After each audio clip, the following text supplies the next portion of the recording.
All right, Cricket Rockstar Nation, we are officially in the IPL season, which is the festive time of year for cricket in India. The 2026 IPL kicked off over the weekend at the Chinnaswamy Stadium in Bengaluru, and honestly, Royal Challengers Bengaluru was way too good for the Sunrisers Hyderabad. If you're a fan of RCB, the 202-run run chase was simply way too easy. Chasing 202 in the old days of T20 was never easy, but now in modern times T20 is easier than what you would think. Virat Kohli made it look way too comfortable as he made 69 or 38 deliveries in the season opener to start RCB's title defense for the men in red and black. The man is 37 years of age, and let me tell you, he is playing like if he is 22 years. This guy, VK number 18. A lot of people say he's the greatest of all time. In my opinion, he is one of the greats in the modern era. But as for all time, I would have him in the top 10 on any list. But overall, that innings was simply prime Virat Kohli, like any other guy. Let's talk about Jacob Duffy though, making his IPL debut and immediately ripping through Sunrisers Hyderabad's top order, dismissing Abhishek Sharma, Travis Head and Nitish Kumar Reddy is simply top-class box office stuff. RCB look like they aren't just defending their title. They are looking to dominate it like what they did last year. And one more thing must be said, the atmosphere at the Chinnaswamy was absolutely electrifying. 10 out of 10 for that. Mind you, it was a tribute game for the 11 victims that lost their lives in the stamp play last year. And BCCI did what I must say was something top class and memorable by leaving 11 of the seats. How should I say this? 11 seats unseated. And that was one of the classiest things that the Karnataka Cricket Association and BCCI did. Even RCB too, who took full responsibility of what happened on that day on the 4th of June. Now, if you're looking at this objectively, people might say it was a weird game, but this overall was truly a good match on the whole. Now, Sunrisers was dead and buried at 29 for the loss of 3. Then Ishan Kishan, who made 80 of 38 deliveries in his first game as captain of Sunrisers in the absence of Pat Cummins, he and former South African international Henrik Klaasen decided to turn the stadium into an elite force. It was a massive recovery to come back from 3 down for 29 to get to 201 on the board. Then Sunrisers' bowling attack simply vanished without a trace. As the Sunrisers Hyderabad themselves, their bowling attack needs a serious walker talk, or should I say a serious pep talk. How do you post 200 plus in any format, or should I say in any modern day or old fashioned T20? Score 200 and let the RCB chase it down with ease in 15.4 overs, or should I say less than 16 overs to be precise. And then to lose a match by 6 wickets is one thing, but losing the match with nearly 4 overs remaining, it's a huge hit to their net run rate right off the gate. I know it's early days in the IPL.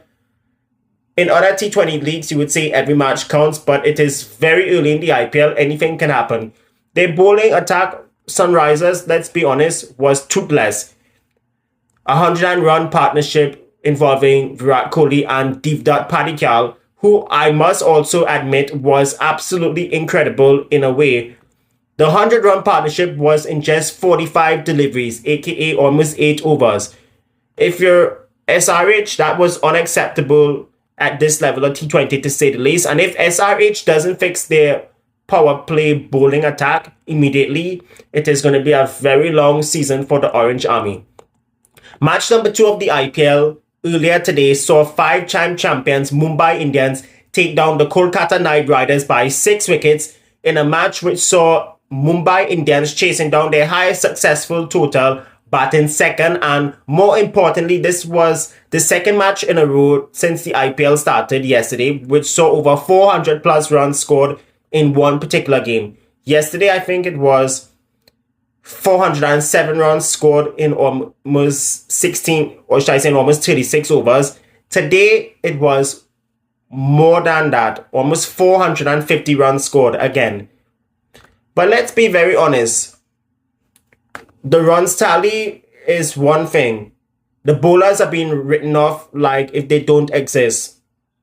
Another question that should be asked is, are we going to see batters breaking more records like before, or should I say breaking tons of records? Only time would tell, because the only ever team to score 300 plus in a T20 game was England last year against New Zealand. But this is not T20 ice. This is franchise cricket. And we all know that franchise cricket, most of the wickets in the subcontinent tend to be flat most of the times and sometimes slow. But if you like boundaries, this is where you either miss the match or blink it or miss it. KKR posted a massive 220 for the loss of 4 wickets, courtesy veteran captain Ajinkya Rahane, who made 67, and the young gun in Ankush Rahuvanshi, he made 51 batting at number 3, or should I say number 3, number 4, somewhere there. It looked like a winning total until Mumbai's openers stepped out in a stadium ablaze. Rohit Sharma, former Indian captain, and up-and-coming South African player Ryan Rickelton put on a clinical 148-run opening stand. And let me tell you this, both teams was basically treating their respective bowling attacks like bowling machines today. It was a high-scoring affair, we all know that, and it proved one thing at the Wankini, that no target is safe and the toss is almost everything. Honestly, where the Kolkata Knight Riders lost the plot was in the last few overs of the first innings, where they should have gotten around 230, 240, since they were already going guns blazing from the start. Why I'm saying that is because Jasprit Bumrah was bowling absolutely phenomenal. Even though he was wicketless on the day, his dead bowling for sure cannot be written off the script, period. And then too, there's another guy who was also in the Indian team wilderness for quite some time now. I'm talking about the Lord in Shardul, who, mind you, has been in the wilderness from the Indian team selection for the last couple of years now. He was the main pick of the bowlers for the Mumbai Indians with figures of 3 for 39. And just a reminder, he is from Mumbai and is the hometown hero. Other than him and Bumrah, the other guys such as veteran New Zealand pacer Trent Boult, India's former T20 skipper and 2-time World Cup winner Hardik Pandya, the young Afghan leggy in Ala Ganzafar, they all went all over the place for plenty. Now, my dear friends and followers, this is where you have to fasten your seatbelts, as Ryan Rickelton, who was a part of that 148-run opening stand with Rohit Sharma, who was also another hero himself. Rickelton made 81 of 43, but don't forget Hitman Sharma himself. He still has it. He posted 78 of 33, and both openers hit a combined total of 10 boundaries and 14 maximums. Overall, this was an absolute wallop. And if you guys are asking, where did I get that word wallop from, which starts with the letter W? It's from the commentary book of David Lloyd, aka Bumble. Kolkata's bowling attack is already the weakest link. Why? Because they've already lost Mahisha Patirana for at least half the season, and they're already without Harshit Rana, who is out for the entire IPL. And here's where it gets worse. One of their other bowling options, Cameron Green, isn't bowling yet. I don't know what's the reason for it. Most likely, they're trying to avoid him from being injury prone once again. And he is their big money blockbuster and is also a bowling all-rounder, or should I say a batting all-rounder who can bowl at times. The reason why, and that's the reason as well. Then you also have guys like Vayab Arora and one of your match-winning spinners, Varun Chakrabarti, who has been very effective in recent times for India and KKR in the past, getting dispatched for 12, 13 runs and over. Then you still got the veteran, the mystery spinner, the mystery champion himself, Sunil Narine, still getting wickets here and there. But he needs the support, basically. Because if you don't get support from the other end, you are going to be punished, and that's where you lose the match effectively. Tomorrow's match number 3 is expected to be a humdinger, as the 2008 champions Rajasthan Royals are hosting 5-time champions the Chennai Super Kings, who, mind you, have failed to make the IPL playoffs since last winning the title in 2023.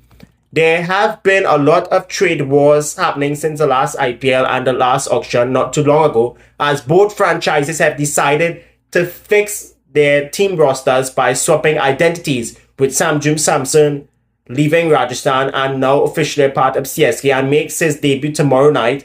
against a team he has led for the last couple of years, while Ravindra Jadeja returned to the Royals, the team where his IPL journey started in IPL 1 back in 2008, the first ever IPL, which I find is still the best IPL out of all the IPLs I've seen.